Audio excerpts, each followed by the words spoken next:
여러분 오늘도 잘 견디고 계십니까? 주말에 보내드리는 아침엔 멜경제 김명준입니다. 우리 시각으로 오늘 새벽에 문재인 대통령과 조 바이든 미국 대통령의 한미 정상회담이 있었는데 여러 가지 이 합의점을 좀 도출했습니다. 백신 문제, 우리가 많이 기대를 걸었잖아요. 백신 문제, 안보 문제, 또 북한 문제, 또 우리가 지금 먹고 사는 경제 문제 관련해서요. 공동 성명도 발표했는데 중요한 건 이제 돌아오면 문재인 대통령이 돌아와서 또 국민들께 보고하는 자리가 있을 겁니다. 또 그때 많은 질문이 나올 것 같은데 정말 귀국 보따리가 뭘지 또 관심이 쏠립니다. 잠시 뒤에 이 내용 잠시 짚어보고요.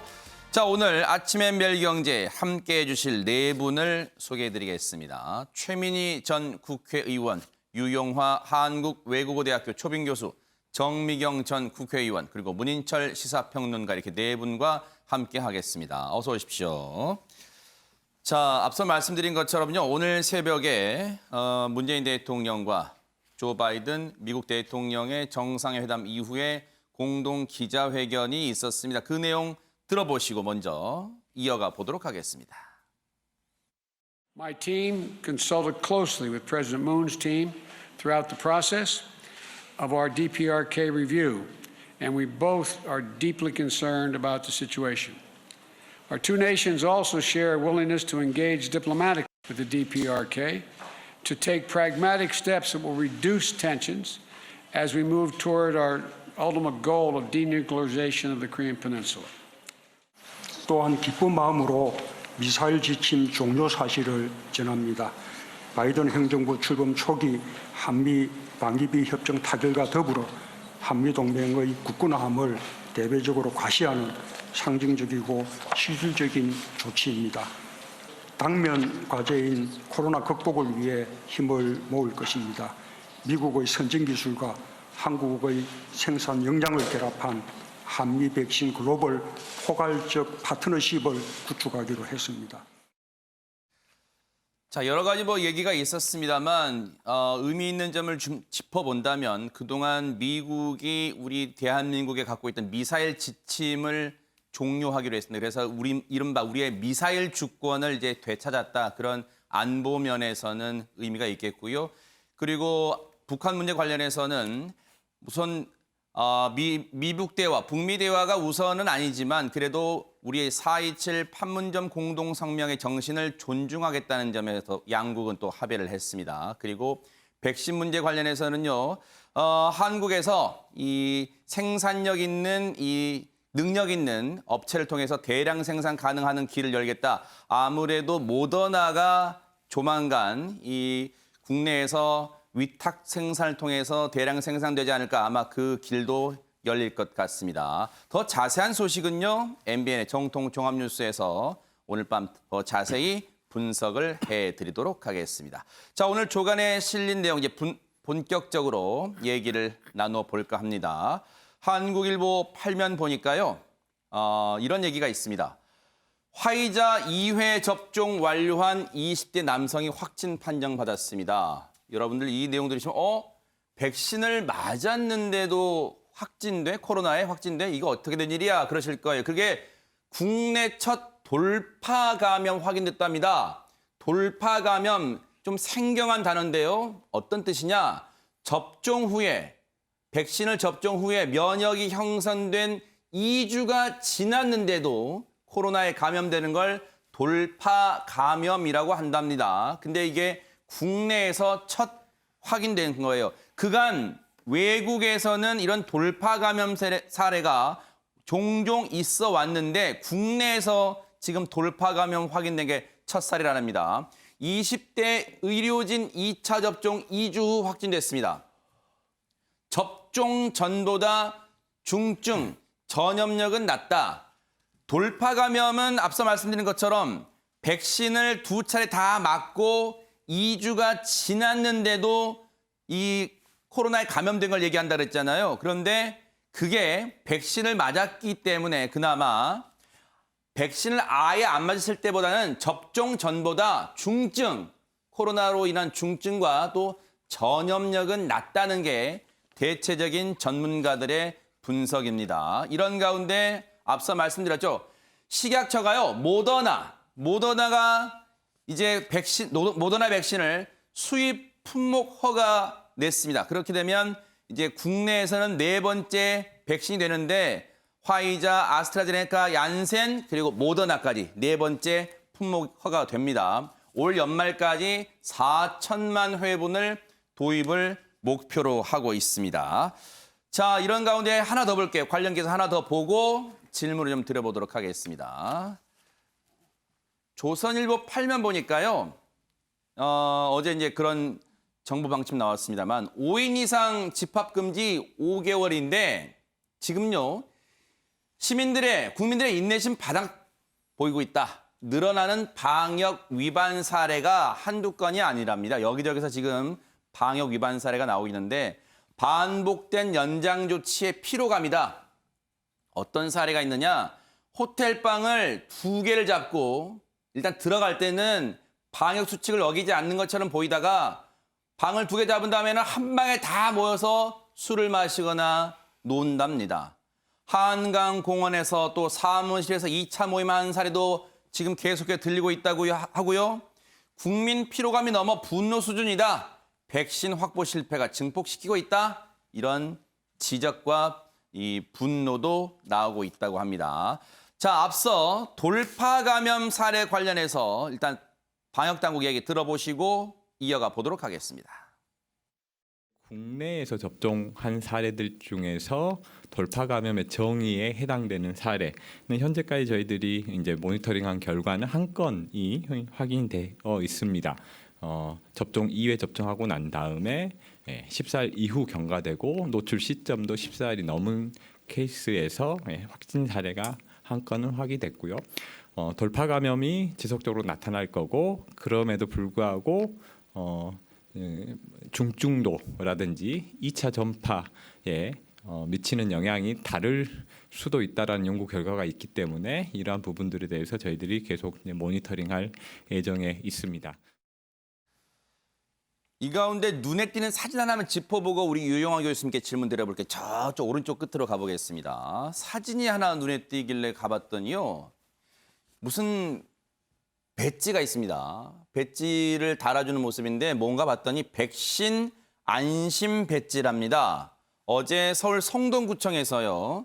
성동구 백신 접종센터에서 정원호 성동구청장이 화이자 백신 2차 접종을 마친 한 시민에게 백신 접종을 완료했음을 뜻하는 안심 배지를 가슴에 달아주는 모습입니다. 그러니까 이분들 같은 경우는 사실 이런 걸 달고 있으면 꼭 정부가 뭐 강권하는 건 아니지만 저 백신 2번 다 맞았습니다 하면은 그렇다고 마스크 벗으면 안 됩니다. 하지만 뭔가 본인도 그렇고 주변 분들 보기에도 아 저분은 백신도 맞고 면역력도 어느 정도 생겼구나 하는 안도감을 줄 수 있지 않을까 그런 배지를 달아주는 모습 성동구청의 모습이었습니다. 그런가 하면 유영호 교수님 예. 지금 앞서 얘기했지만 뭐 이런 집합 금지 5개월째 맞고 인내심 바닥이다. 그런데 뭐 앞서 또 뭐 이 미국의 사례에서는 마스크 벗고 우리한테는 일상 언제 올까 많은 뭐 걱정도 있었고 기대감도 있었습니다만 어쨌든 돌파 감염 사례라는 게 뜬금없이 나왔어요.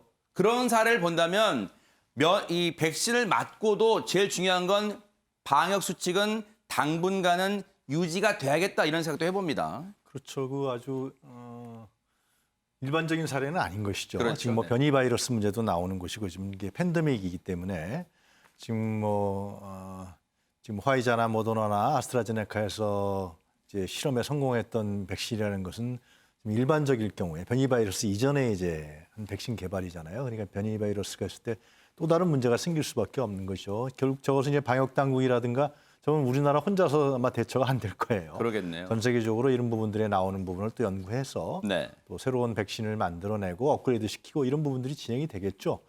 그리고 상당히 희귀한 사례라는 거죠. 이거는 뭐 그 일단 백신 게임 체인지가 되니까 좀 정부라든가 방역 당국이나 언론도 마찬가지고 이 백신을 통해 갖고 어떻게 이 극복해 나갈 건가 이런 부분들의 중지를 모아야 될 것 같고요.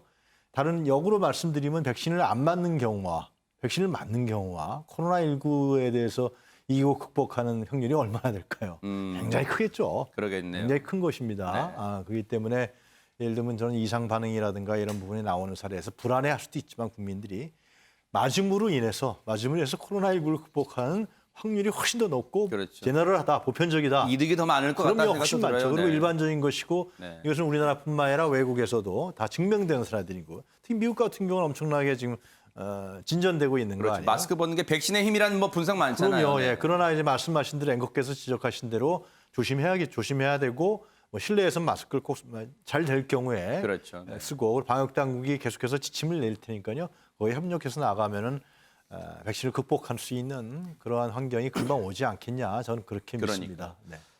정말로 유영하 교수님 말씀처럼 우리 방역 당국이요 돌파 감염이 무엇인지를 잘 국민들께 설명하고 혹시 이런 현상 때문에 백신 접종을 기피하는 사람들이 더 늘지는 않도록 잘 설명하고 이해를 구해야 될 것 같습니다. 자, 그런가 하면 요즘 사회적으로 관심을 끄는 이슈 하나 더 짚어볼게요.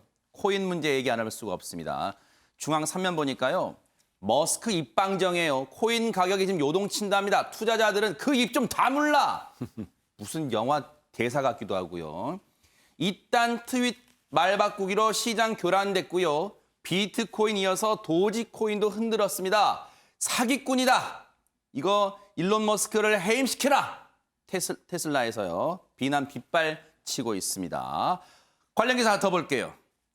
그런가 하면 지금 코인 관련해서요. 동아일 오면 보니까 또 머스크다. 그런데 보세요. 이게 여기 보이십니까? 지폐는 지폐인데 달러 지폐인데 개의 모습이 있어요. 이게 뭐냐?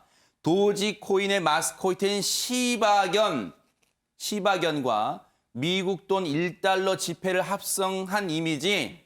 지금 뭔가 지금 뿔이 났기 때문에 지금 이런 사진까지 합성 사진까지 지금 돌고 있습니다. 1달러 도지 지폐 트윗에 시장이 출렁거리고 있다. 지금 이런 얘기도 나오고 있고 하나 더 보겠습니다. 조선일보 보니까요. 비트코인이 37% 떨어질 때 김치코인 63% 폭락. 김치코인이 뭐냐? 한국에서만 거래되는 코인을 얘기한답니다. 63%가 폭락했습니다. 주요 김치코인 하락률 보세요. 아로하나, 링크플로우, 페이코인, 아이콘 뭐 이런 등등이 있대요. 아마 처음 들어보신 분들 많으실 텐데 보세요. 그런데 하락률 보면 마이너스 93%. 마이너스 93%면 거의 100% 가까운 거 아니에요? 마이너스 78%, 마이너스 71%, 마이너스 57%, 마이너스 51%. 문인철 평론가님, 요즘 뭐 주변에 이 코인 투자자들 얘기 들어보면 멘붕이라는 표현 갖고는 뭐 설명할 수 없답니다. 정말 멘붕에 빠진 것 같아요. 기사를 보니까 1년치 연봉을 한 1, 2주 사이에 다 날렸다 하는 기사도 있고요. 또 유튜브에 나온 이야기를 그 언론 기사된 걸 보니까 3억, 시드머니 3억 가지고 시작해가지고 37억인가 38억까지 만들었는데 그게 이제 또 4억으로 떨어졌다. 그래가지고 한탄하는 그런 기사도 있었습니다. 영화 같은 얘기네요, 진짜. 얼마나 네. 그리고 또 이렇게 많이 한 사람들 아니라 몇백만 원 또는 몇천만 원 한 사람들도 지금 급락해 가지고 거의 멘붕에 빠지고 그러고 있는데요. 근데 이게 그 참 이 새로운 질서와 기존의 질서와 싸움이거든요. 가장 정부에서 싫어하는 것은 이렇게 급락하고 멘붕에 빠진 걸 보고 한편 웃고 있는 사람도 있을 거예요. 커봐라. 그 비트코인이나 암호화폐 아무것도 아니다. 실물적 가치도 없는데 그렇게 막 투기적으로 막 하는 것은 망할 수밖에 없다. 내 말 들어라. 이제 그렇게 생각하는 사람들은 우리나라뿐만 아니라 모든 정부 부처의 경제 관료들이 그렇게 생각하고 있을 겁니다. 그런데 이게 망하려면 암호화폐가 망하려면 진작 망했을 거예요. 정부가 계속 반대를 했거든요. 정부에서는 정책을 실물 경제 정책을 쓰고 또 화폐 정책, 통화 정책 이 두 가지 정책을 가지고 경제를 운영합니다. 근데 통화 정책에 뜬금없이 암호화폐가 나와가지고 자기들이 각 나라 정부에서 독립적으로 할 수 없는 입장이 되면 좋아할 나라가 없죠. 그러니까 모두 다 정부 입장에서는 반대 입장을 하고 어떻게 보면 이걸 또 망하게 할까 이렇게 하는데 지금 망하지 않고 있어요. 그러면 이제 새로운 어떤 그 통화가 서서히 이렇게 밀려오고 있는 것인데 네. 저는 이게 이제 길게 간다고 봐요.